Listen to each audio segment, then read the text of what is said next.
ఓం శుక్లాంబరధరం విష్ణుం శశివర్ణం చతుర్భుజం ప్రసన్నవదనం ధ్యాయేత్ సర్వవిఘ్నోపశాంతయే. ఓం. Dear friends, welcome to Geeta. We are seeing the fourth chapter and we were seeing this Avatara Tattvam, that is under what circumstances the God is supposed to appear on earth. So that is where we were, and we were reading the shloka number 8, which is a very, very well-known shloka. I was telling you about that. That is Paritranaya Sadhunam Vinashaya cha Dushkrutam Dharma Samsthapanarthaya Sambhavami Yuge Yuge. This is a shloka which is very well known because we see so many movies. Why? What is this avatara? I was telling you this avatara means, literally the word avatara means to come down, to get down. Get down from where? Get down because we presume that there is somebody who is there sitting in heaven. So we have used that word called avatara. So what is this manifestation? This is a sort of special manifestation. Whenever the dharma is in crisis, whenever adharma is in ascendancy, and whenever dharma is taking a beating, at that time, yada yada hi dharmasya glanihi, that is, dharma is taking a beating and adharma is in ascendancy. At that particular time, there is a divine mechanism. There is a divine mechanism of some special person coming. We don't know who that special person is. Because even when Lord Krishna came, even his own contemporaries, they did not know. They did not know that he was an avatar. Only very few people knew. So we do not know. That is why I was telling the examples of very great people, like Vivekananda, etc., who are also, who can be equated with that, are also divine manifestations only. So like that, yada yada hi dharmasya glanir bhavati abhyutthanam adharmasya, and whenever adharma is in ascendancy, there is a divine intervention by which there is a special appearance of a divine and dharma is restored.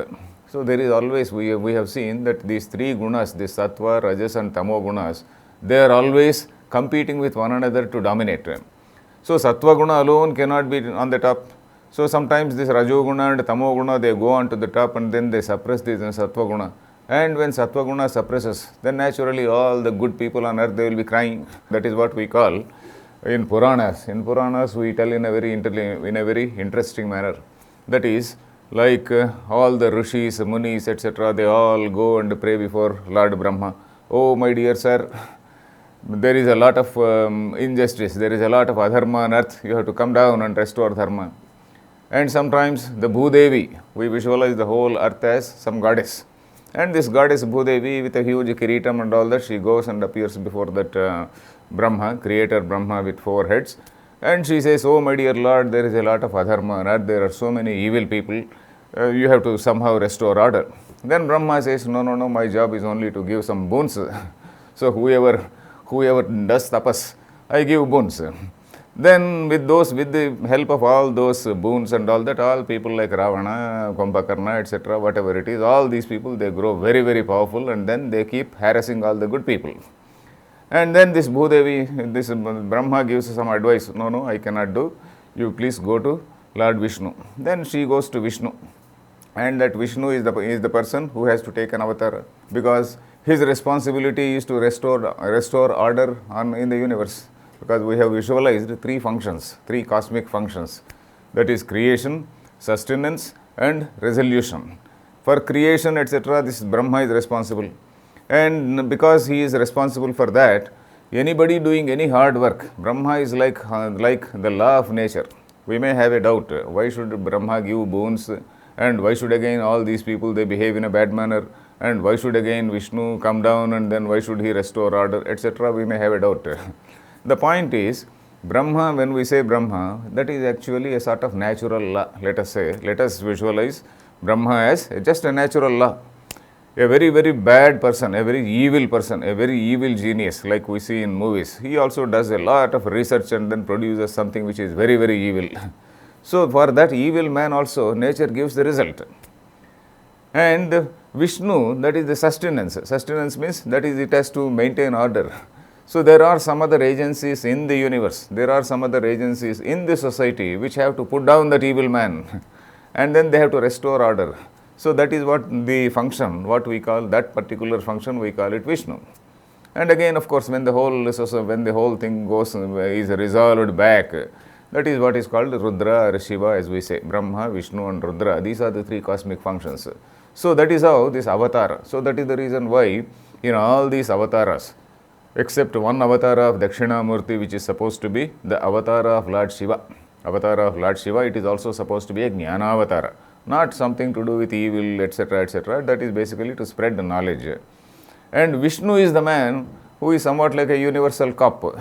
He is the man who restores order. He intervenes, and then he is the man, somewhat like NATO forces. They come and restore order, peace, or they restore peace.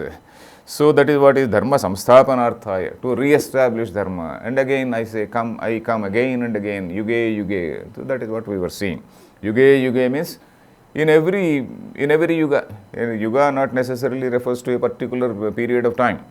For example, Kali Yuga, the duration of Kali Yuga is said to be 4,32,000 years. 4,32,000 years. 4 lakh means 432,000 years. So that is the thing. 432,000 years is the duration of Kali Yuga. And Dwapara Yuga is said to be twice that. And prior to that, Treta Yuga is said to be twice that. We need not be bothered about that. Yuga means whenever there is some crisis of Dharma, crisis for Dharma, there is some divine intervention. So if we remember that, if we understand at that level, it is good enough. Then now the next question, next shloka, Krishna is saying, whoever understands, but then what is the nature of this birth? Krishna is going to say in this. Is it a real somebody who is really coming down from heaven? There is some place which is there, God is sitting, and his wife and family, all the members are sitting, and that man temporarily takes leave of them and then comes down on earth. Is it like that? No, it is not like that. That is what Krishna is saying in this Janma, that is 9th shloka. Janma karma cha me divyam evam yo vetti tatvatah tyaktva deham punarjanma naiti mameti sorjuna. Janma karma cha me divyam. So this divyam is an important word here. Janma karma cha me divyam. His real Swarupa is that Divya Swarupa. Divya means, usually we translate it as divine. And what is meant by divine? It is again a very, very vague word. So we have to go to the etymological meaning of the word Diva. Diva means, in Sanskrit, Diva means shining. Diva Dyotane, that is the meaning of Diva. Diva means shining. And when we use the word shining, it refers to intelligence, it refers to consciousness, what we call that Sat Chit Ananda. That thing is what is called Divya. That supreme consciousness, which is something which has nothing to do with creation, which has no connection with anything. So that is the real Rupa. The real Rupa of the Supreme, in fact, I have told this even several times earlier.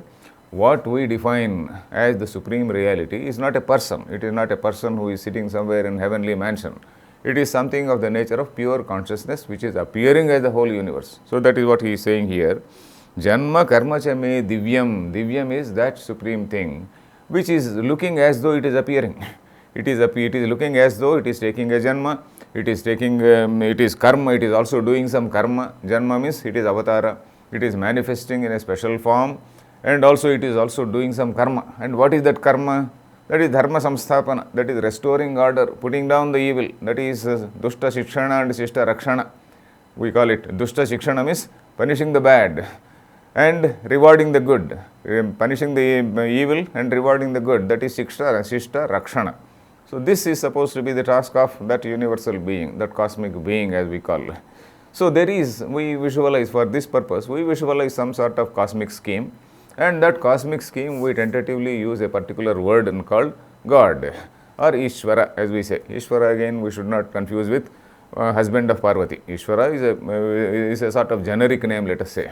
It is a name for which there is no shape, there is no form, some cosmic form, some sort of cosmic formless actually.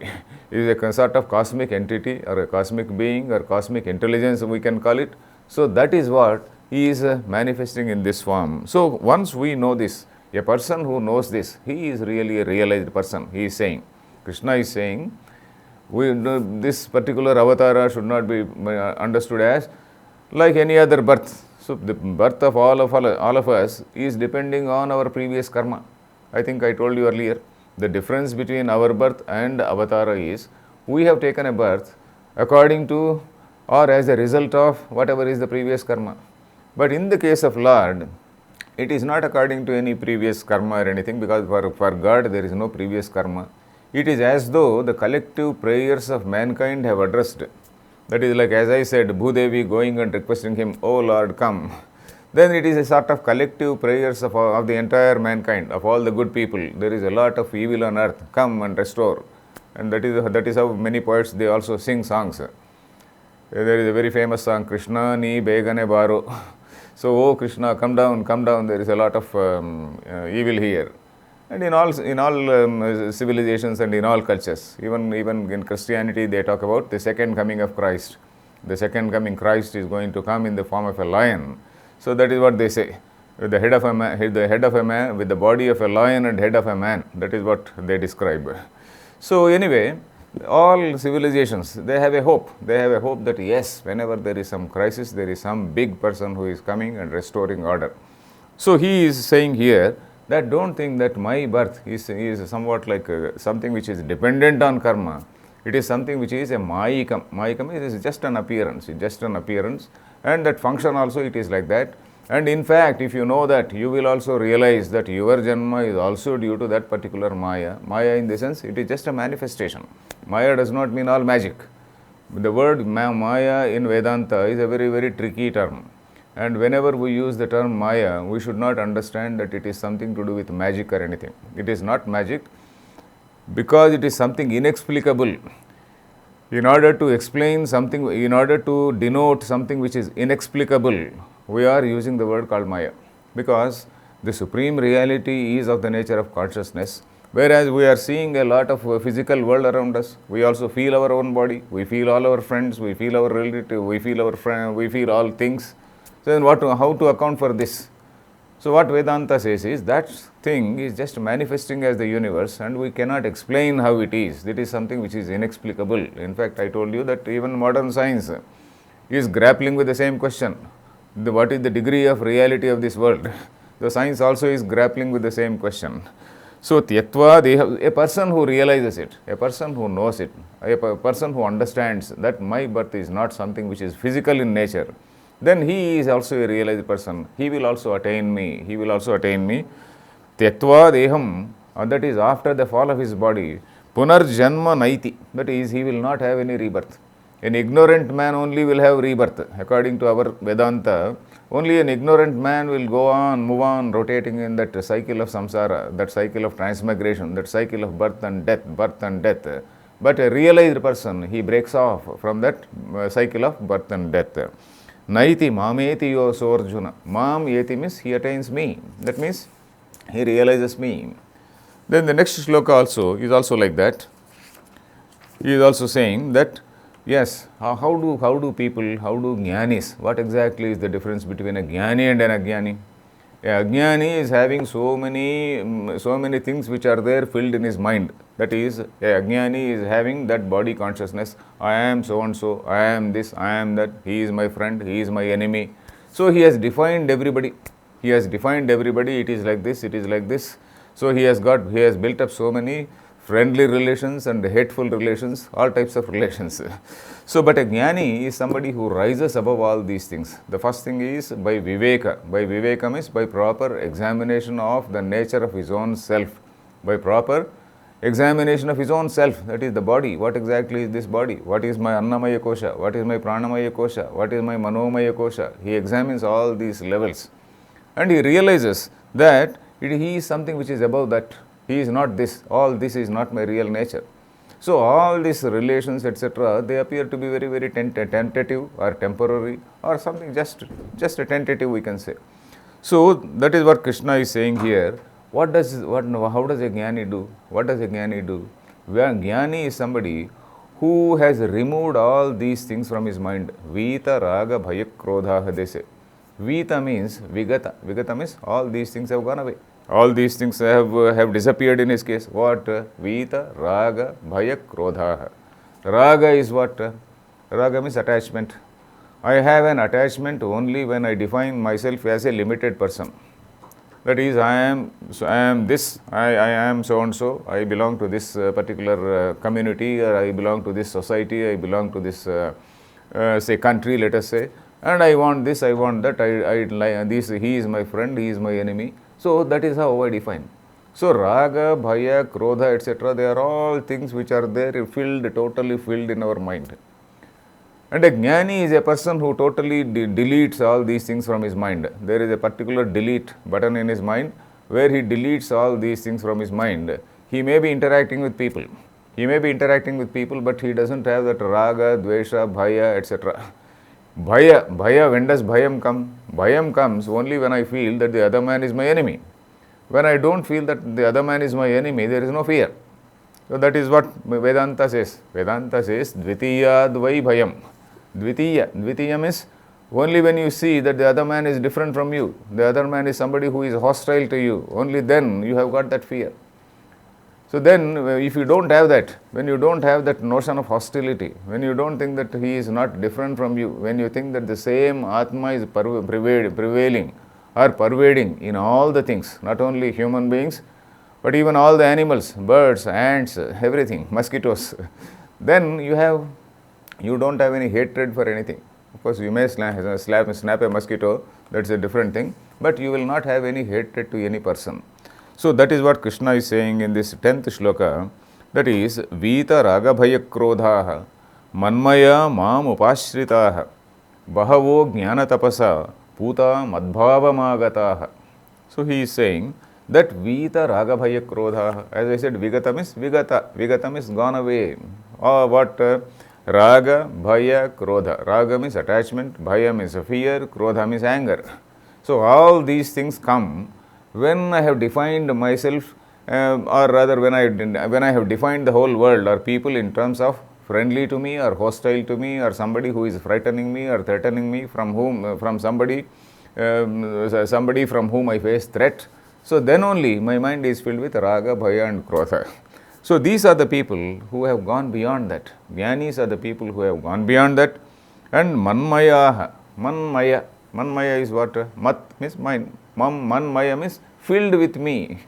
Filled with me. That is what does it mean? Filled with me means their thinking is always on what exactly is that supreme thing. They are not bothered about all these worldly activities. They may be indulging in worldly activities, but then their mind is always fixed on me. Vivekananda's, there is a very famous statement, the mind on God and hands on work. Whatever work you are doing, your hands on work and your mind is always on whatever is that supreme thing. Because that is where you are anchored. Your mind is anchored there, your mind is fixed there. So when your mind is anchored there, then your attitude to work will be totally different. Your attitude to work will be totally judicious. You have absolutely no love, no hatred, nothing. You have universal equality or compassion for everyone.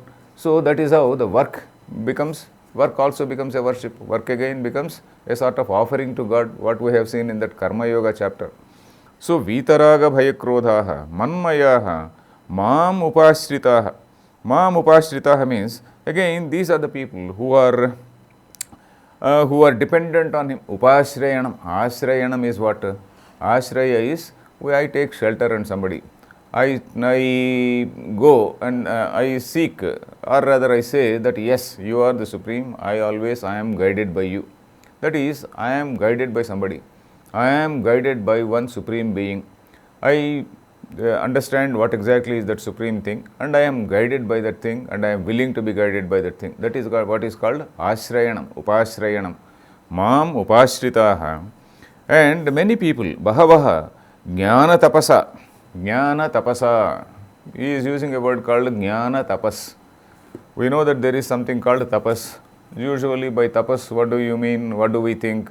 We think that tapas means somebody who is, in olden days, of course, they used to go to a forest, they used to grow beards, and then they used to have long matted hair, and then we have a picture of tapasvi means somebody who is having all that long hair and then is in a very, very disabled form sitting in a forest.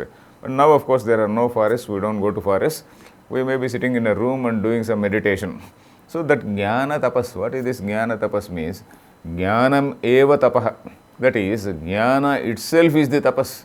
That is, you are on the path of knowledge and you are continuously on the path of knowledge. So that is what is tapas. There it is nothing else, nothing more than that. That is, your mind is always devoted to what is the reality. You are always thinking on that. So that is what is called jnana tapas. So, bahavaha jnana tapasa, and this is something which is possible. In fact, jnana tapas is something which is there, which is structured into so many of our daily activities. I have to elaborate on this tomorrow. Harihi Om Tat Sat.